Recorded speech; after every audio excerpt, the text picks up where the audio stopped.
Prions ensemble au moment d'offrir le sacrifice de toute l'Église.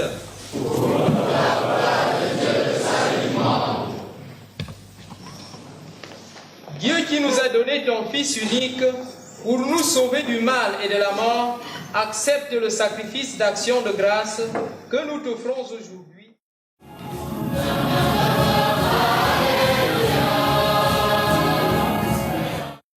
Nous te supplions particulièrement, Seigneur, pour ton Fils bien-aimé, Jean-Marie, que tu as fait être formé dans cette maison et dont tu as revêtu d'une charge nationale. Donne-lui toutes les grâces nécessaires pour son accomplissement. Souviens-toi aussi de nos frères qui se sont endormis dans l'espérance de la résurrection et de tous les hommes qui ont quitté cette vie. Reçois-les dans ta lumière auprès de toi. Sur nous tous enfin, nous implorons ta bonté. Permets qu'avec la Vierge Marie, la bienheureuse Mère de Dieu, avec les apôtres et les saints de tous les temps qui ont vécu dans ton amitié, nous ayons part à la vie éternelle et que nous chantions ta louange par Jésus-Christ, ton Fils bien-aimé.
Vous me permettrez tout d'abord de rendre hommage à celui sans lequel nous ne serions pas là aujourd'hui.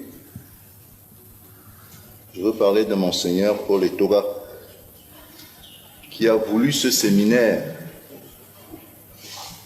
qui a rêvé ce séminaire, qui l'a réalisé et qui l'a maintenu en vie malgré les difficultés que certains d'entre nous ont connues, malgré des toitures qui se sont envolées sous les tornades.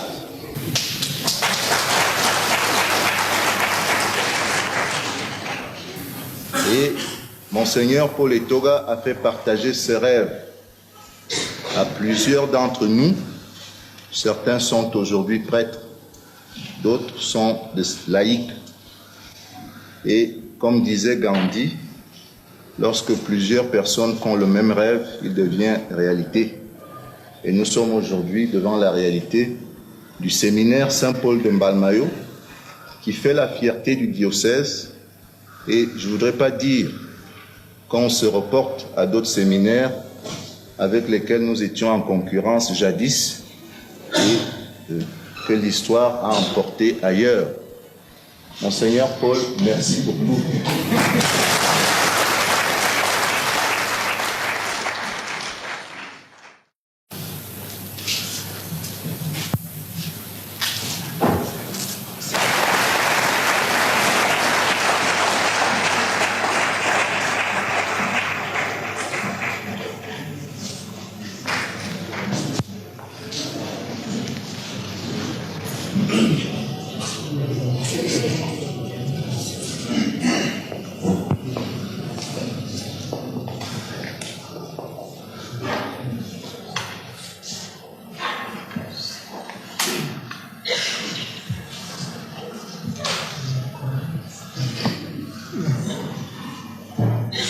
Monsieur le ministre,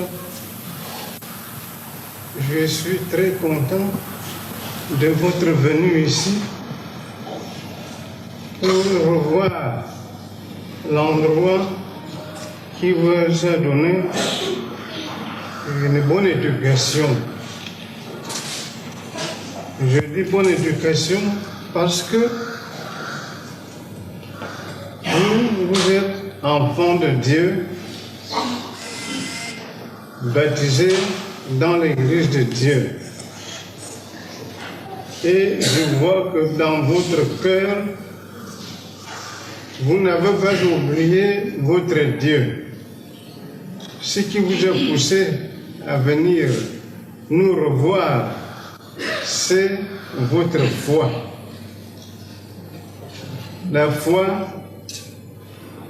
c'est donc que Dieu nous a donné pour pouvoir faire notre bagage pour nous conduire à la vie éternelle. La foi, comme dit le Concile de Trente,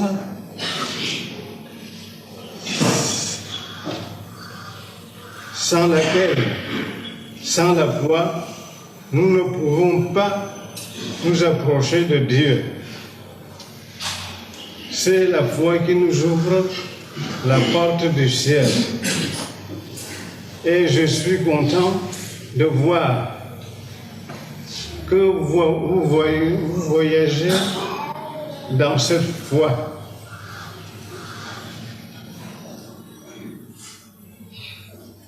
La foi sans laquelle nous ne pouvons pas nous approcher de Dieu, nous ne pouvons pas la voir tout seul. Parce que notre Seigneur Jésus-Christ nous a dit, sans moi, vous ne pouvez rien faire.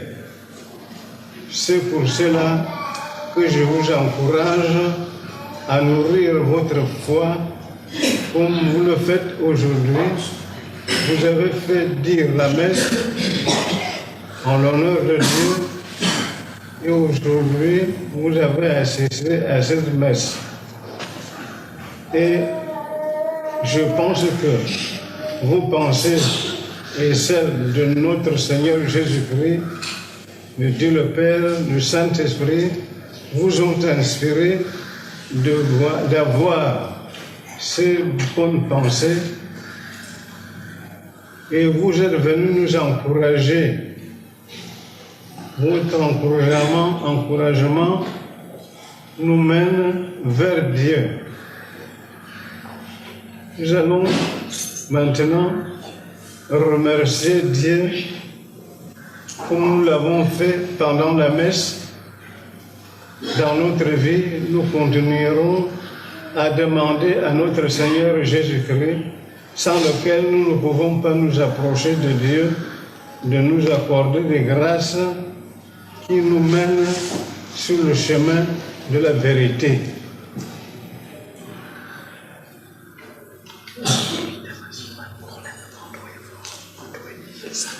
Maintenant, les grâces que nous avons demandées à Dieu, je vais vous donner à tous la bénédiction du ciel, en particulier à notre ministre, pour qu'il continue à nous guider sur le chemin de notre Seigneur Jésus-Christ.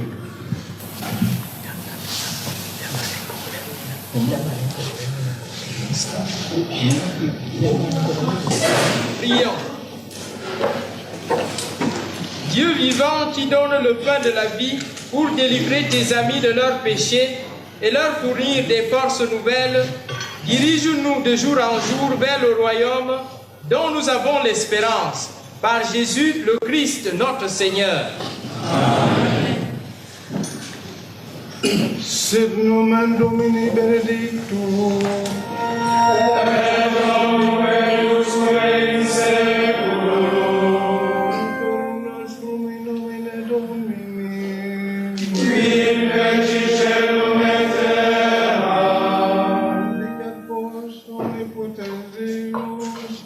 Pater et Filius et Spiritus Sanctus.